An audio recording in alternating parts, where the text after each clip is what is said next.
For today's video, pangatlong araw na nga ng pasok nila Lucas. Tapos na nga siya kumain as of 5:15 AM. Na-prepare ko na rin ang kanyang baon. Habang naghihintay ako sa kanya, ako'y humiga muna sa sopa at dahil nga antok na antok pa talaga tayo. Mula kahapon, pabugso-bugso ang lakas ng ulan na may kasamang malakas na hangin. So, hindi ko alam kung may pasok ba ng mga oras na yon. Tumingin ako sa Facebook page ng Teresa at ng Rizal, wala pa namang announcement. Sumilip na ako sa labas ng aming bahay at ito nga, ang lakas ng ulan.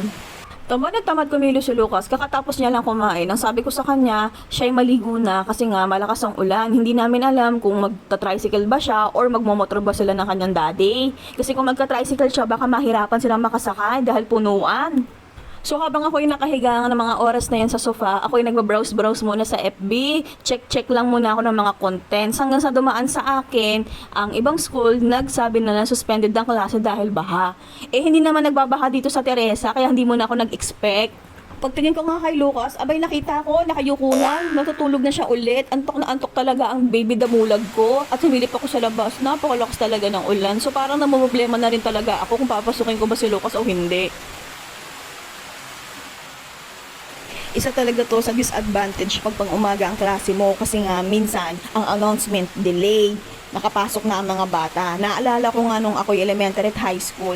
Andun na kami sa school, tsaka pa lang namin na-receive ang balitang walang pasok. Share ko lang sa inyo guys, nung high school ako, naranasan ko na rin lumublob sa baha, pauwi ng bahay. Dahil nga hindi na passable ng mga sasakyan or tricycle, no choice, kailangan mo talagang lumublob. Ay Diyos ko, ayoko maranasan yun ng anak ko ngayon. Buti na lang dito sa Teresa, walang baha. Hindi ko lang alam kung sa ibang part ng Teresa nagbabaha. Pero dito naman along the highway, wala, malinis, maayos. Ang difference lang kasi ng noon sa ngayon, noon kasi wala pang Facebook, wala pang GC, wala kang mapagtatanungan, talagang mag-aabang ka ng balita sa TV. Unlike ngayon, kahit papano, tulad nito may GC kami. Pag silip ko, ayun, may sinend na yung advisor nila Lucas na walang pasok. Kaya ayun, sinabi ko na kay Lucas, ginising ko na siya, nak, doon mo na lang ituloy ang tulog mo sa taas, wala kayong pasok. Dahil pati ako ay antok din, pareho na kaming umakyat sa taas para matulog muna. Thank you for watching guys. Don't forget to react, comment, follow, and share.